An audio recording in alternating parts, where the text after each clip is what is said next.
Hello, everyone. So, I'm Mrs. Gore, and I'm back with you again today to do a lesson. And I think it's going to be a fun lesson. I went ahead and brought myself outside into the fresh air today because I just felt like it's not too hot yet and just get out of the house for a little while. So, what I'm going to talk to you about today is something called literary structures, and we're going to focus on poetry. And I know poetry can be one of those topics in school that can be a little tricky. So, uh, depending on what you know about poetry already, we're gonna just learn a little bit more, or maybe just have a refresher on poetry. So, but I'm gonna focus in on one specific type of poetry that I think is the most fun, and that is called a free verse poem. So that's what our lesson is going to be about today, and we're going to get to learn a little bit, and then we're also going to get to practice by writing our own poem. So let's just jump right in. So literary structures with Mrs. Gore. And let me talk just a little bit about what literary structures are. Basically, you've heard of and you've seen like a drama or a play, and you've read plenty of stories, and you've seen a lot of poetry. Well, you know they're all written a little differently in a little different way. So when you think of the word structure, you think of like a building or a framework or something, and even writing has a structure, it has a framework. So whether it's a story that's written in paragraphs and it's beginning, middle, and an end, or whether you have poetry that's just kind of all over the place, or maybe it does have a structure to it, that's literary structures in a nutshell. So let's just jump right in. Poetry is not a one-size-fits-all. There are many different styles or genres of poetry, and this makes writing and reading poetry such an experience. So I think poetry can be really fun, and there's just so many things you can do with poetry. So let's just go. So this is a little statistic or fun fact that I found. And this kind of ties in with our purpose for today, which is why is writing important? Why should we know all these things about writing? Well, 45.8 thousand people, that's the number of writers and authors working in just the United States in 2019. So 45.8 thousand people are working in jobs or maybe just doing it as a hobby in some form of writing, whether they are an author, maybe they work on, say, a company that maybe they write the websites, they make the websites for that company. That's a job that has to do with writing. So it's interesting to learn about what other people do and how writing really plays into everyday life. So this is what we'll be doing today. We're going to explore some poetry. We're going to get a paper and something to write with. And we're going to talk about our key vocabulary and write our own poetry. Okay, so at this moment, you can pause your video and grab a piece of paper and something to write with as quickly as you can so we can get started. So go ahead and pause the video.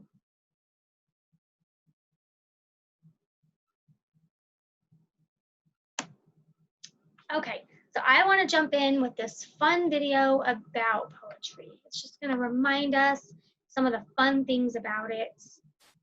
And here we go. Hello, readers. Let's talk about poems. Poetry is a special kind of writing. If ordinary writing is like talking, then poetry is like singing. Poetry is a way of making art with language. Poems can express huge ideas or feelings. They can be about the sound or rhythm of language, or they can be goofy little jokes. It's like any other kind of writing. Poems can be about everything, or they can be about nothing at all. They can be funny or sad or sweet. They can rhyme. They can very much not rhyme. And all of that is, in my opinion, absolutely wonderful. I think of some poems as condensed ideas. They contain a lot of ideas in small amounts of text, so every word matters a lot. Those are little light bulbs representing ideas. So I'm going to look at a couple of poems today in order to describe some parts of a poem. Let's begin. Okay, so we're going to continue with this video in just a moment with another part of it. So he just gave you a little rundown about poetry. So that's just a fun video I found. And we are going to talk about this vocabulary very quickly. And if you want to write some of this down, go right ahead. If there's a term that you have never heard before and you want to go ahead and make a note about it, go ahead and do that in your writing. So a stanza is a grouping of lines that make a paragraph in a poem. So you've seen all different types of poems and how they may have a really short paragraph and then maybe a long paragraph, and that's a stanza. Okay, so the grouping of lines. Structure refers to the way it's presented to the reader. This can mean the stanza format or line length. It could also refer to how the poem flows, the words used, and what the subject matter is. That's just, again, structure. It's how the poem is built, how it's made, how it's put together. Descriptive language is vivid and descriptive.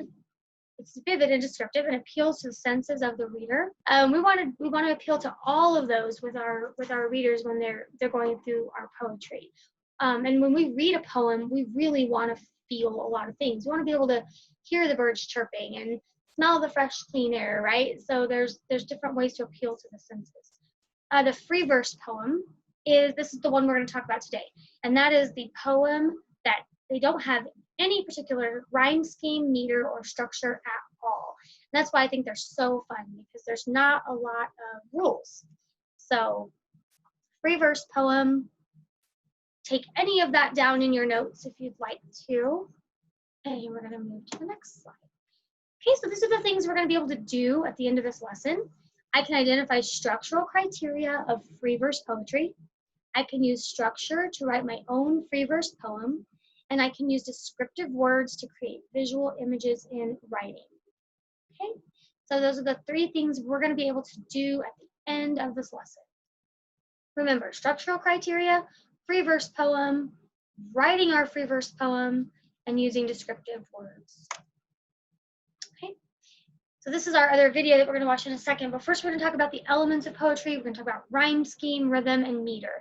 These all are really related to one another, and they just have to do with the pattern of the poem, so how it sounds. And you can think of something like green eggs and ham. That's something we're all familiar with, but you can actually clap out the rhythm of the poem. So if you wanted to clap out, I will not eat them in a boat. I will not eat them with a goat. You see how that flows. And it's the meter, the rhythm, and the rhyme, okay? But I'm going to stress that in a free verse poem, there is no rule when it comes to rhyme. Things don't actually have to rhyme. You don't have to rhyme in any in a free verse poem, okay? So there goes back to that having not really any structure at all, okay? There's no set rhyme, no set meter, no set rhythm. It's just kind of your writing coming out on the paper. Okay, so we're going to watch this other video. With the poem Cat by Marilyn Singer. It goes like this. Cat. I prefer warm fur, a perfect fire to lie beside, a cozy lap where I can nap, an empty chair when she's not there. I want heat on my feet, on my nose, on my hide. No cat I remember dislikes December inside. So the person who wrote this poem, Marilyn Singer, is the poet. For stories, the person who writes the poem is an author, but for poems, the writer is a poet. But who is telling the poem? Who's speaking? The person whose voice we hear in a poem is called the speaker, which is another thing I like about poetry. When you're having trouble understanding a poem, read it aloud. Part of the pleasure of poetry, for me, is hearing the words bounce around as you say them. And in this poem, I'm pretty sure the speaker is a cat. Now you'll notice there are only 3 sentences in this poem, but they're separated into 15 lines. You can see these lines have anywhere from 1 to 4 words in them. Lines can be as long or as short as a poet likes. But here the poet is creating these line breaks to indicate pauses and rhythms. Right, like normally we wouldn't start a new line here if this were prose, which is what we call all other forms of writing. Prose uses normal sentences and paragraphs. Right? The poet is choosing to create line breaks in order to change the way the sentence or the line looks looks on the page. Poetry is not just about how it sounds, sometimes it's about how it looks as it's written. Now, in addition, the poet is also using spaces to scoot these three phrases over, as well as this word inside. The words themselves are scooted in. They're curled up and feeling cozy, like a cat by a fire in the middle of December. You'll also notice that some, but not all, of the lines rhyme with each other. And let's take a moment to think for a second, what is rhyming, really? One way to think about it is when the ending sound of a word matches the other ending sound of a word, like lap and nap, or when a bunch of sounds match each other throughout a pair of words, like remember and December. I want to be super clear about this part because I was already out of high school before I learned this thing, but poems don't have to rhyme. They can, but they definitely don't have to. I have one more poem part to describe to you, and to do it, I want to use Billy Collins' poem Litany, which sounds like a fancy poem at first, but then becomes much more conversational. I'll end by reading the first three stanzas, which are these paragraph-looking things. Not all poems are broken into stanzas, but this one is. So, those are some parts of the poem. To review, a poet writes lines. The place where each line ends is called a line break, and a group of lines together in a paragraph is called a stanza. The voice that tells us the poem's narrator, is called the speaker. Some poems rhyme, others don't. Cool. Here's a snippet of Litany by Billy Collins. Litany. You are the bread and the knife, the crystal goblet and the wine. You are the dew on the morning grass and the burning wheel of the sun. You are the white apron of the baker and the marsh birds suddenly in flight. However, you are not the wind in the orchard, the plums on the counter, or the house of cards, and you are certainly not the pine-scented air. There is just no way that you are the pine-scented air. It is possible that you are the fish under the bridge, maybe even the pigeon on the general's head, but you are not even close to being the field of cornflowers at dusk. There's more, but I'd love it if you looked it up and read it aloud yourself. You can learn anything. David out. Okay, so I think that's a great example of a free verse poem. As you can see, well, there's no rules to it. Like the one about the cat, he showed a lot of cool things that the author did, like moving the words inside so they're cozy, right? You can play with that a little bit. You can make your poem look a certain way if you'd like to. And then that last poem that he read is just definitely, it's almost just random thoughts written on a piece of paper, but it's fun when he reads it. And again, there's no rhyme, there's no set amount of lines or words or stanzas, right? So I think those are two great examples of free verse poetry and how much fun you can have with it. You can use some of your lines rhyme and some of your lines don't rhyme. And one line might only be one word long. So I think those are great examples of a free verse poem. And the fact that they just don't have very many rules at all, none at all, really. And let me get back to my little presentation here. Okay, so let's go forward to this slide here.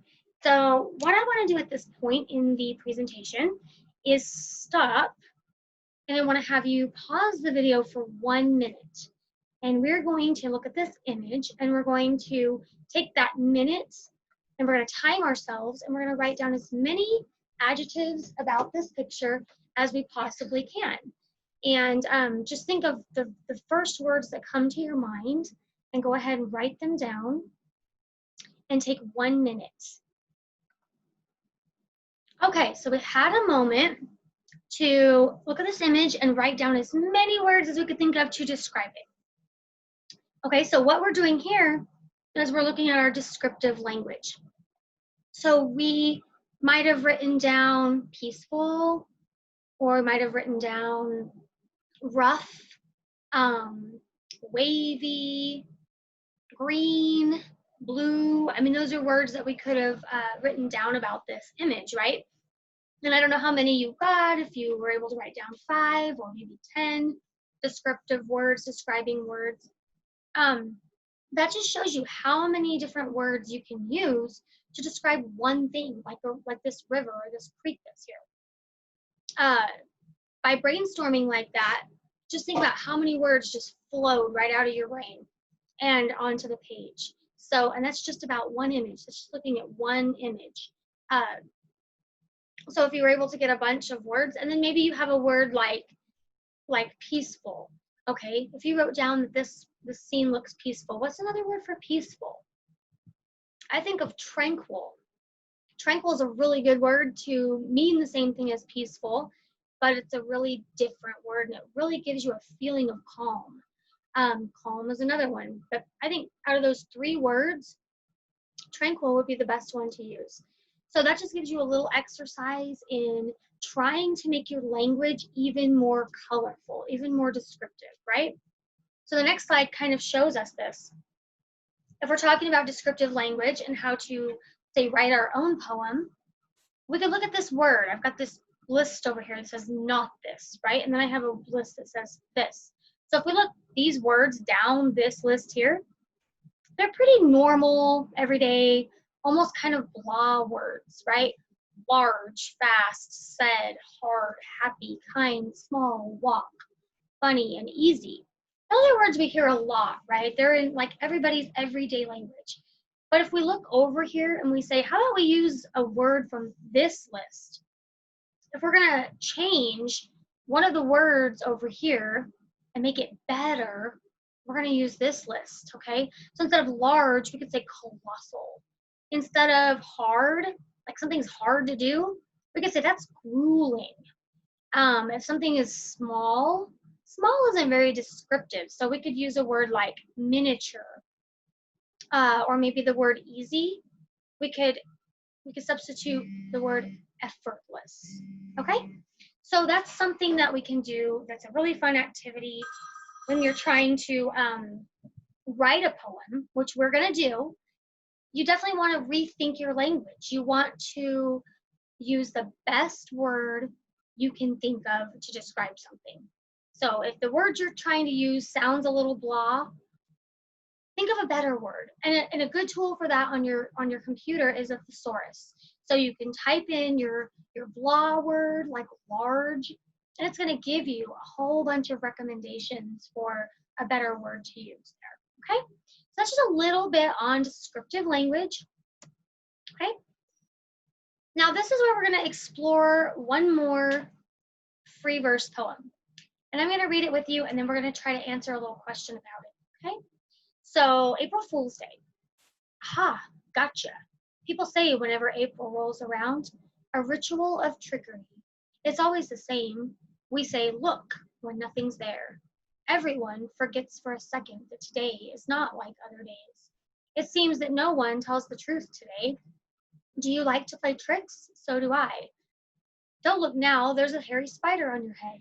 Aha, made you look. Please don't get mad, I'm only kidding around. Nothing serious. Eek, why did you say there was a spider on me? Okay, so that's one free verse poem that's kind of fun. As you can notice, this stanza has 5 lines. This stanza down here only has 3 lines. So there's no structure to this. This is just a fun poem somebody wrote, and there's no rhyme or reason to why they put the words where they put them. It's just how they felt like writing it. Okay, that's one poem that I thought was fun. And this is where we're going to look at just one stanza out of the poem, and we're going to think about its meaning. So it says, don't look now, there's a hairy spider on your head. Aha, made you look. So what is the purpose of this particular stanza? There's a couple choices here. It explains how someone might enjoy getting tricked. It describes a spider landing on the author's head.